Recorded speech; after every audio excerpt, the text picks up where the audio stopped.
In a tricky world of love and deception, an FBI agent gets drawn to a beautiful con artist. But, is he the one in charge, or is he getting tricked too? To know more, keep watching as we dive into the reality-based dark comedy and crime film, American Hustle. Before we begin, prepare yourselves for some major spoilers.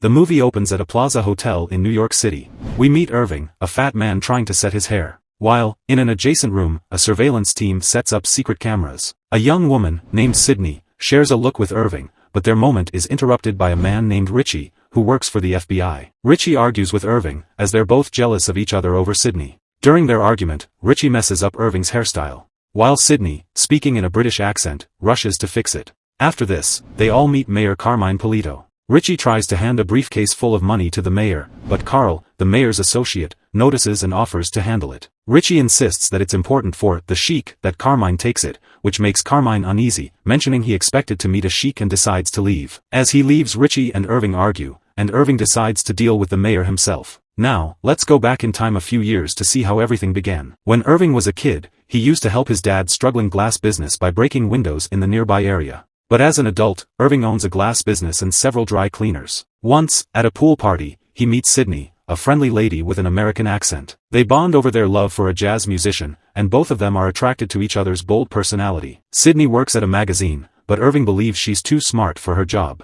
So, he invites her to join him as he shows her one of his dry cleaning stores. In the back room, they try on the clothes forgotten by rich drunk people, and they also share a kiss. A few days later, Irving shows Sydney his office with many paintings. He admits he's a con artist who charges desperate clients $5,000 but doesn't help them get loans. Then, he offers her a partnership, but she leaves the office without a reply. This gets Irving disappointed, thinking he has upset Sydney. But unexpectedly she returns, adopting a British accent and introducing herself as Lady Edith Greensley, claiming to have royal banking connections in London. After this, Irving and Sydney partner up. Sydney pretends to be Lady Edith Greensley. She lures people in by talking about her banking connections in front of them. Then, she acts picky, so the men really want to work with him. Their business triples because of her smart work. They also sell fake paintings with Sydney's support. Their success lets them rent a better office, called London Associates. While Irving and Sydney fall in love and spend their moments dancing and sleeping together. On the other hand, Irving is already married to Rosalind and loves his adopted son, Danny. At home, Danny tells Irving about his mom being late to pick him up at school and blames her of causing a fire from a sun lamp. Rosalind defends herself, blaming sun lamps as they argue. Guys, you can never win an argument with a woman. Irving tells her he doesn't like their relationship, but Rosalind threatens against divorcing because no one in her family ever divorced. Meanwhile, Sydney and Irving's job works until they target Richie, whom we met earlier in the beginning. Richie mentions Lady Edith convinced him to join over 2 lunches and Richie offers a $5,000 check without hesitating, making Irving suspicious, but Sydney takes it. However, they are immediately ambushed by undercover cops. Irving is not arrested as he didn't take the money, but Sydney is arrested for fraud. Richie then reveals he's an FBI agent. Sydney spends 3 days in an empty cell, and only Richie talks to her, trying to manipulate her into believing that Irving is using her and doesn't care about her. Richie also admits he has feelings for her, thinking she's still the British lady named Edith Greensley. On the 3rd day, Irving watches Sydney in the jail cell. Richie talks to Irving, revealing he wants Irving's help to catch 4 other con artists involved in white-collar crimes and promises to clear both Sydney and him of their charges if they help him. In the next scene, as they return to their apartment, Sydney suggests fleeing to Romania, but Irving refuses to leave Danny. Sydney then accuses Irving of using her. She agrees to help trap 4 con artists to clear their names and plans to get close to Richie in case they need to trap him. In the next scene, Irving, Sydney, and Richie visit an art gallery with an Arab sheik. They plan to attract con artists selling fake bank deposit certificates to the rich sheik, who's actually Irving's friend from Queens, not a real Arab. As Irving shows Richie a fake painting, a man interrupts, wanting to meet the sheik, but Irving declines, to lure the man in. Soon, Sydney steps in to introduce the con artist to the sheik. In his office, Irving secretly records Carl asking to sell fake certificates to the sheik, who acts as Irving's investor. As Sydney and Richie arrive, Irving fakes ending the meeting while Richie boosts the sheik's story, telling that the sheik is a millionaire, so Carl suggests investing in the Atlantic City rebuilding project led by Carmine Polito, a local politician and mayor. At the FBI, Richie's boss, Stoddard, warns against trapping Carmine, a well-respected family man who aims to rebuild the city but struggles to secure the funding. Richie proposes depositing $2 million in a Chase bank account under the sheik's name to prove the sheik's authenticity to Carmine. However, Stoddard refuses to use taxpayers' money for Richie's plan and begins a personal story about going ice fishing with his brother when the ice was thin, despite their dad not allowing it. Richie tries to guess the ending, but Stoddard says his guess is wrong and he'll tell the rest of the story later. Next, Sydney helps Richie using her friend, Brenda, who handles the money transfers in a bank. They convince Brenda to wire $2 million into an FBI-controlled account. Stoddard's boss, Anthony, is also impressed with the plan, making it hard for Stoddard to back out. Meanwhile, Irving's unhappy that they're going after politicians. Richie wants to catch bigger targets using video surveillance. Irving plans to rent a fancy suite for the scam, even though Richie disagrees. When Irving learns Sydney helped Richard obtain $2 million for the Sheik, he gets angry and leaves. In a flirty moment, Richie and Sydney kiss each other but Richie pulls back. We then return to the opening scene where Carmine gets suspicious and leaves. Irving follows and convinces him it's a real opportunity, bonding over shared interests. Carmine decides to work with Irving instead of Richie. Upon returning, Irving tells Richie that Carmine wants dinner with Irving and his wife but not Richie. Richie insists on being included but Irving warns him about the risks, and Sydney is also upset that Rosalind gets to join Irving for dinner instead of her. Next, we see that Sydney calls Richie at his home, upset about being alone. Richie agrees to meet Sydney that night. At dinner, Irving introduces Rosalind to Carmine's wife, Dolly. They have a good time. Rosalind, with her New York accent, manages to charm everyone. She talks about her nail finish and her obsession with its scent. Eventually, she gets drunk and falls out of her chair. Meanwhile, Sydney and Richie bond over disco dancing in a club. Their dance becomes sensual, leading to an intimate encounter in a restroom stall. But, Sydney decides to wait until they are real to each other before they have sex.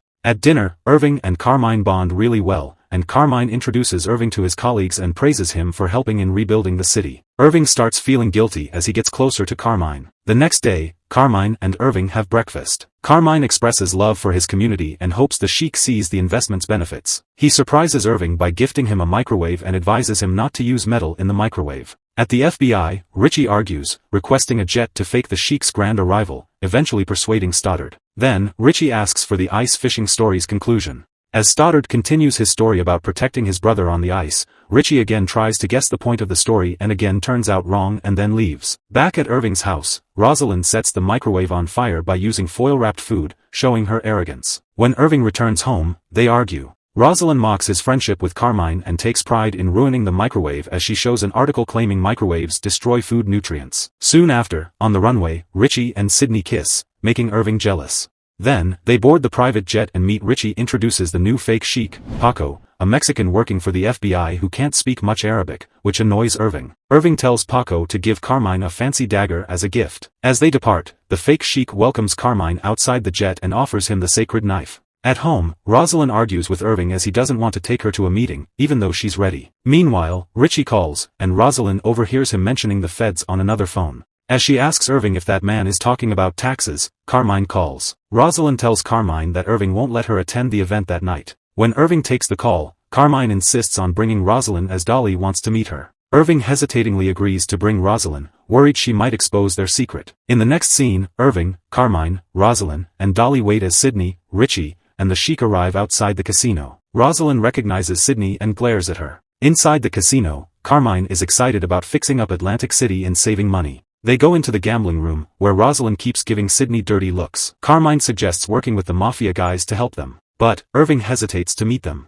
Meanwhile, Rosalind takes matters into her own hands and flirts with one of them, causing a scene. Irving, Carmine, Richie, and the Sheik get involved and are told to meet mob boss Victor Talijo in a back room. Irving is uneasy but can't avoid it. Richie, Irving, Carmine, and the Sheik meet the dangerous mob boss Victor Talijo, who shares his plans for the casino resorts. He mentions the need to make the Sheik an American citizen to secure a gaming license. Irving is concerned about Victor's plans, which makes Victor suspicious of his objections. He tries to test the Sheik's Arabic language skills by talking in Arabic, and Paco, after a long nervous silence, responds in Arabic to ease Victor's suspicion. Mr. Talijo then demands $10 million in the next 2 weeks as a part of their deal. Outside, Sydney and Rosalind have tensions between them as Rosalind continues to flirt with one of the mobsters, Pete. Moments later, Sydney confronts Rosalind in the bathroom and they both argue over who Irving loves more, which makes both of them upset. At the end, Rosalind kisses Sydney, and walks out of the bathroom, leaving Sydney surprised. In the lobby, Sydney sees Rosalind crying in Pete's arms. Sydney then approaches Irving and whispers something to him and then they leave Mr. Talijo. In a ballroom, Carmine is invited to the stage as he expresses his love and motivation for the community.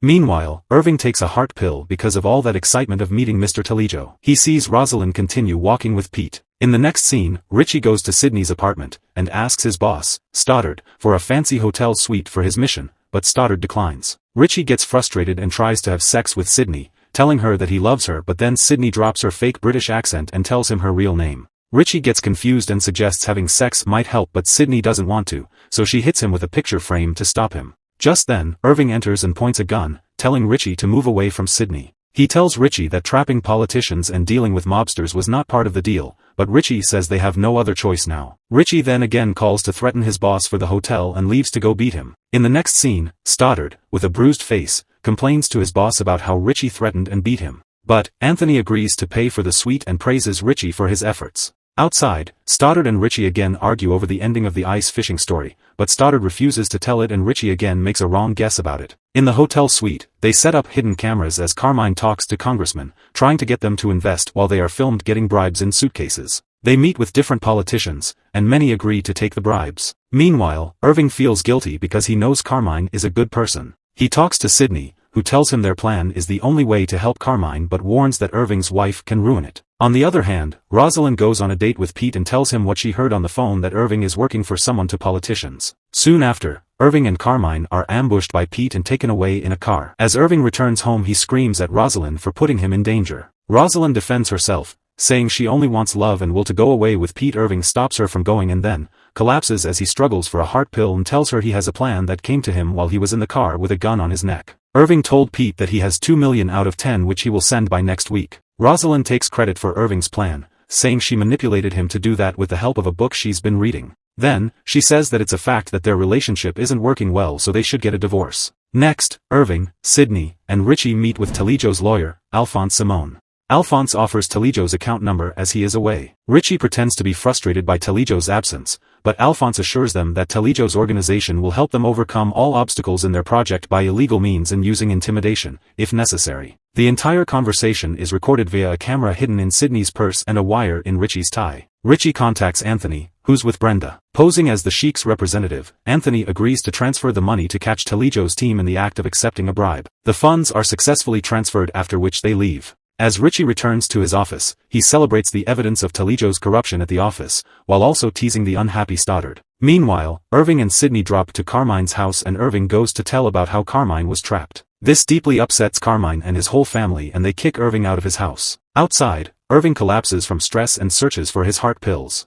Sydney helps him, and they lie down holding hands in the car, showing they're in love again. Later, at the FBI, the agents inform Irving that their $2 million is missing and that they have received an anonymous offer to return the money in exchange for Irving and Sydney's immunity and a reduced sentence for Carmine. Sydney and Irving deny any involvement and blame Richie, who was handling the whole project. Irving also hints at potential FBI embarrassment if Richie's incompetence were exposed to the public. It turns out that when Richie went back to arrest Alphonse Simone, he found a divorce attorney there instead. Alphonse was actually a con artist friend of Irving. Stoddard then removes Richie from the case, ending his career. As the movie ends, the congressmen are prosecuted, and so is Carmine, who is sentenced to 18 months in prison. Irving and Sydney move in together and open a legitimate art gallery, while Rosalind lives with Pete and shares custody of Danny with Irving. This is a super fun movie where people pretend to be someone they're not, to get what they want. It's all about tricks, secrets, and surprises that keep you guessing until the end. So, if you love a good story with lots of twists and turns, this one's definitely for you. And don't forget to stay tuned in for more thrilling movie recaps.